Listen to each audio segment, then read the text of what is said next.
Okay, so gone from last episode where I think we went from talking about floor coverings to fake news and the problem with the internet as it is today. Um, so I think if I'd say what's the point? I want people to watch these videos, I guess, and think, he's saying some interesting things here about surround yourself with loads of fake stuff. So you start to create an artificial reality that you live in.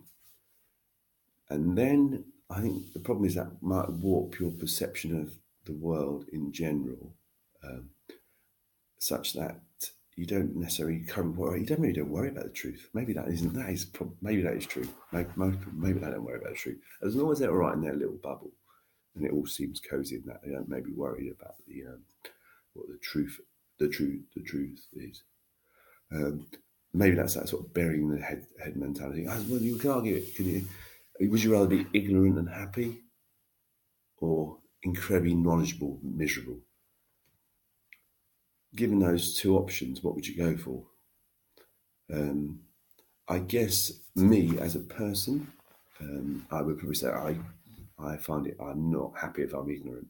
It doesn't make me content at all. I can handle the truth. To quote, there's a film called something. What was it called? I can't even think now. It's a courtroom drama with it's got Jack Nicholson in it, and he said one of his the line is, "You can't handle the truth." I think we need to be if society is going to survive, as for the greater good, for the majority of people, we've got to be able to handle the truth and face up to the reality of the world we live in. The minute that I think we are too good at burying our heads in the sand, essentially, and I think we have almost behaved, society's behaving in a way that encourages that kind of behaviour, and about accepting loads of fake stuff all the time, and not worrying about it, and it's not a problem. I mean, I know I've gone about Donald Trump a lot, but he is the kind of epitome of this kind of rubbish, really. And he lies to people all the time. He just constantly lies, and he doesn't care. What? He's the president of America, and he openly lies all the time, and he's not getting stuff wrong by accident. I think partly his excuse would be he'd get stuff wrong by accident, but he always gets it wrong to make it look like he's better than he is. So he's not. He's clearly not. He's not mistaken. He had a great one. This is a great one. Donald Trump, bit of sort of fake news. Donald Trump announced recently about how he knew before the EU referendum, the European Union referendum in Britain. He visited Scotland 2 days before the referendum and announced he was very confident that the British public would vote Brexit, and that was the right thing to do. And he was really pleased that was going to be the outcome of the referendum. And he announced, he was going to that how obviously insightful and clever he was, that he knew that this was going to be the result. Where pretty much everyone in Britain thought it was going to be the other way. So where did he get this great insight from? Oh, interestingly, he didn't say that before. It was afterwards, after the result come out. He said, "Oh yeah, that's what I thought was going to happen." So he had no insight at all. But so anyway, the fact is, he told people he was clever and he knew what was going to happen.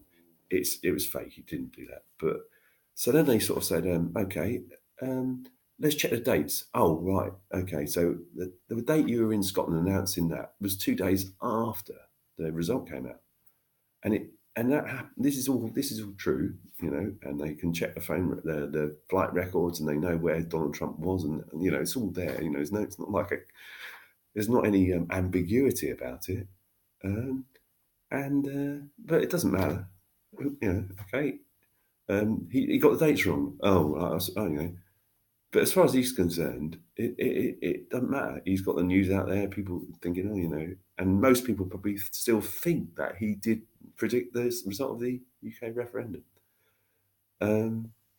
So stuff like that going on when you've got a president of the United States lying to the world all the time, and people not just being outraged and literally being. I mean, people are starting maybe to get on the streets.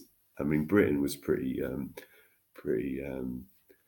united, I sense, against Trump when he came to visit us. And there was some quite funny protests and stuff in a very British way, which I'm quite pleased about. But anyway, so we need more of that, I think, is what the conclusion. So I want everyone to have a think about their attitude towards fake stuff, lies, deceit, and maybe just stop accepting it, because you don't need to accept it. There is an alternative, and it could be a polished concrete floor in your kitchen. All right. That's got a bit of a conclusion now. It's quite good, isn't it? I am going to keep making videos. I don't know if they'll be called fake anymore. They might be called something else. We'll see. I think it probably might be move on to something else. All right. Well, I hope you've enjoyed this little series. It's been fun making them. I've enjoyed it, actually. It's surprisingly easy at the moment. Okay. I'd love to hear comments, anything like that. Let's share the videos with people, etc. Probably nothing will come of it. I've had 40 people watch one of them so